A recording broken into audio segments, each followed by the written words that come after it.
good Sunday evening, lovely ladies and gentlemen. Steve Collins coming to you from beautiful San Antonio, Texas, the second most powerful, passionate, and purposeful coaching speaker in the world.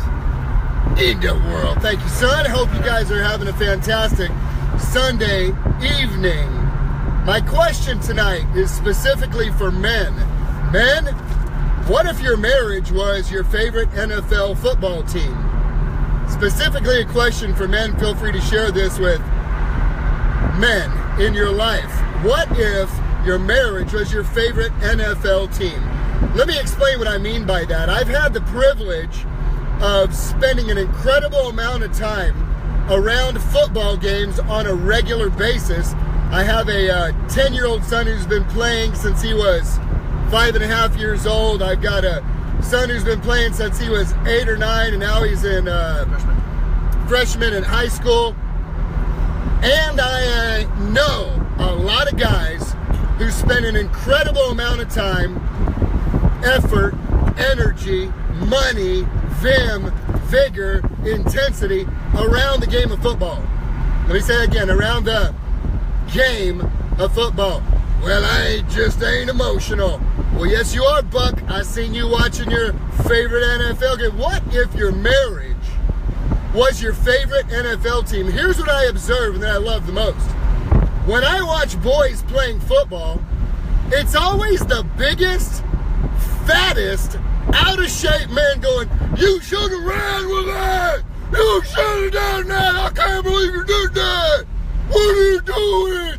You should have ran past him!" When he couldn't run to the bathroom without having a freaking heart attack himself.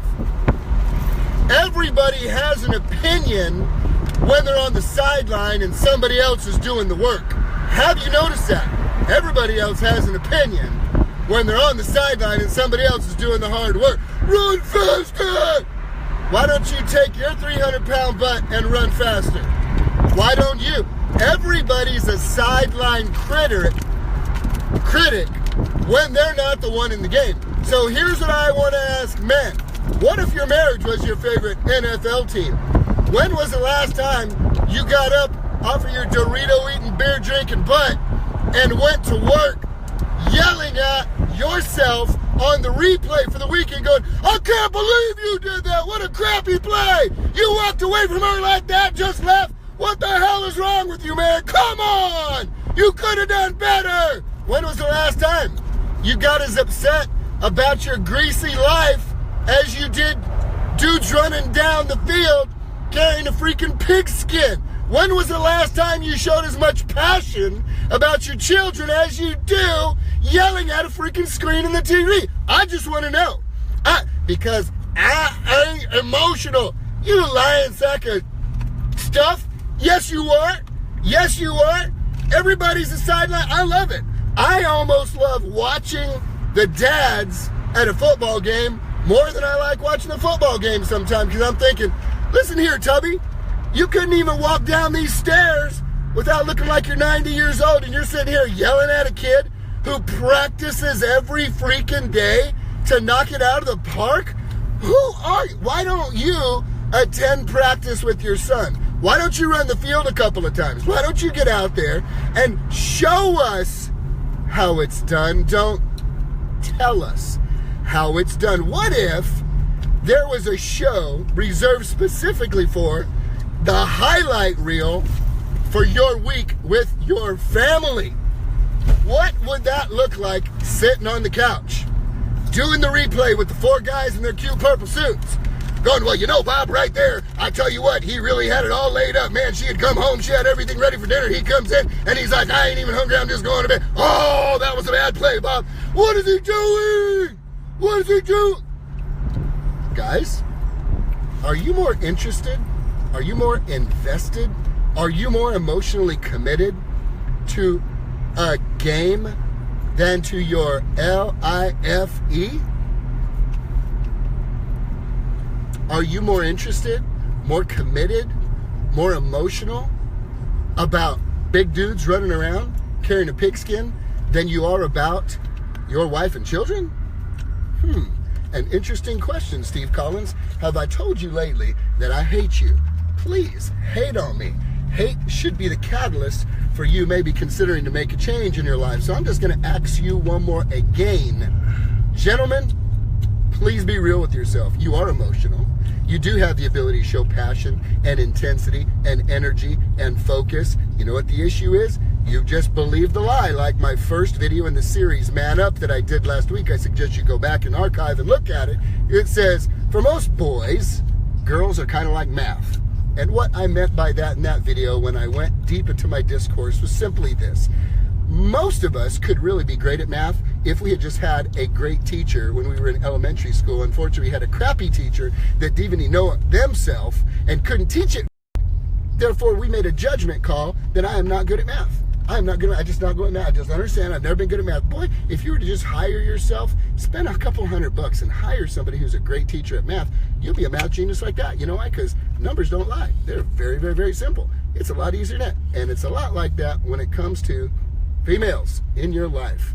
You have bought a bill of goods that you can't figure it out. You don't know it. They're hard to understand, complicated. Now, listen, I will give you this. It's hard to understand how talking about something fixes it instead of actually fixing it. I get that. That is kind of tough. How do we actually understand that? Well, you don't have to understand that to honor that. You don't have to understand that to develop the discipline of responding like this.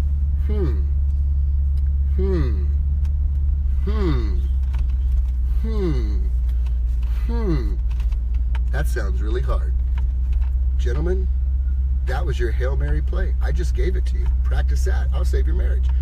Guys, if you had the privilege of looking back at the highlight reel of your last week in relationship with your lady, I want to ask you this one question. Would you get upset?